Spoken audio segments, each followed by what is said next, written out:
Bonjour à toutes et à tous. L'année 2015 a été secouée par de graves événements. Elle a commencé par un attentat et elle s'est terminée de la même manière. La CGT a été choquée, outrée et révoltée par ces événements et elle a une pensée émue pour les familles qui ont été victimes de ces actes. Dès lors, plus rien n'est comme avant.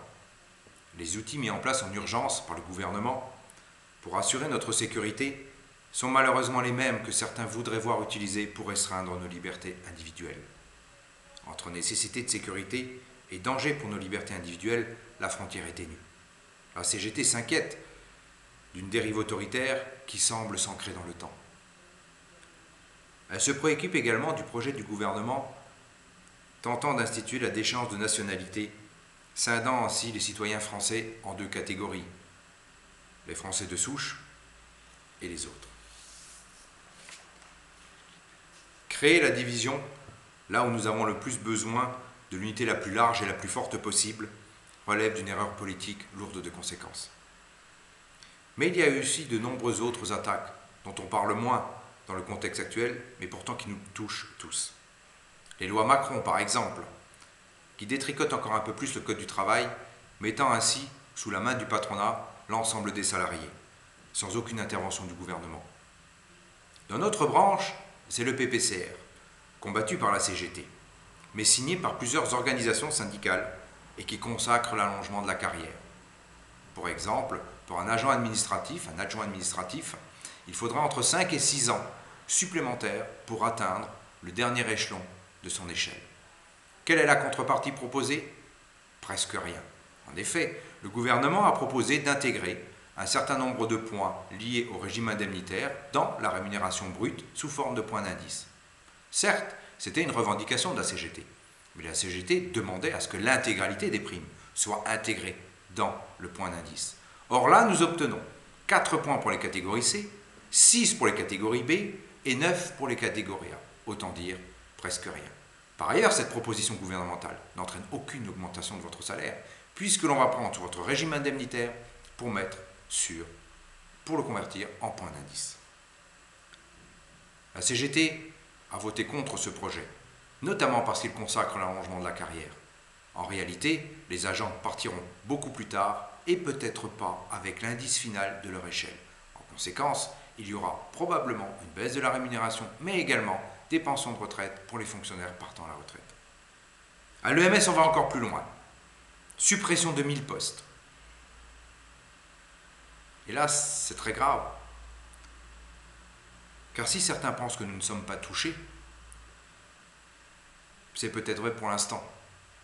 Mais nos enfants, eux, sont touchés, car la conséquence directe de cette nouvelle politique locale est de supprimer 1000 offres d'emploi sur le bassin de l'EMS. Face à cela, qu'est-ce qu'il y a? Un appel à l'union nationale, à la solidarité, à la fraternité. Comment peut-il y avoir d'union nationale quand une fois les terroristes arrêtés, on continue à diviser les gens entre eux, français, pas français, fonctionnaires, salariés du privé, jeunes, vieux, hommes, femmes, riches, pauvres. Car c'est cela, et c'est sur ce terreau-là que l'on nous propose le projet gouvernemental actuel. Comment peut-il y avoir de solidarité lorsque l'on casse la sécurité sociale, les retraites, lorsque des milliards sont distribués au patronat et que pour les salariés, il n'y a que le chantage suivant, ou tu travailles plus, ou je délocalise en Slovénie. Bizarrement, après les élections régionales, pas un seul politique n'a parlé de nous, des salariés, de ceux qui vivent de leur force de travail. La seule chose qui les intéressait, c'était de savoir comment ils allaient gagner les élections présidentielles. 2015, outre les attaques et les drames, il y a un mot qui revient et qui émerge à nouveau. Résister. Mot à connotation particulière, teinté d'histoire. Une histoire où la CGT a brillé par sa lutte et a contribué à mettre en place un vrai pacte social de solidarité nationale issu du Conseil national de la résistance.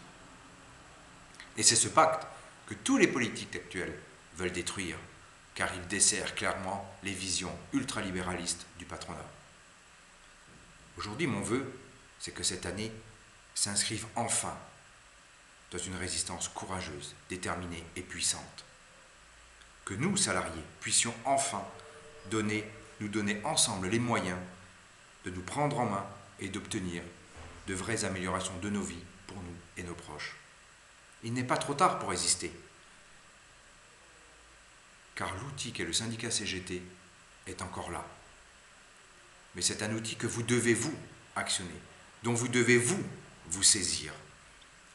Face à l'individualisme dans lequel on essaye de nous enfermer, et vers lequel n'importe quel d'entre nous peut être tenté d'aller, n'oublions pas que seuls nous ne sommes rien et ensemble nous pouvons tout. Bonne année à toutes et à tous.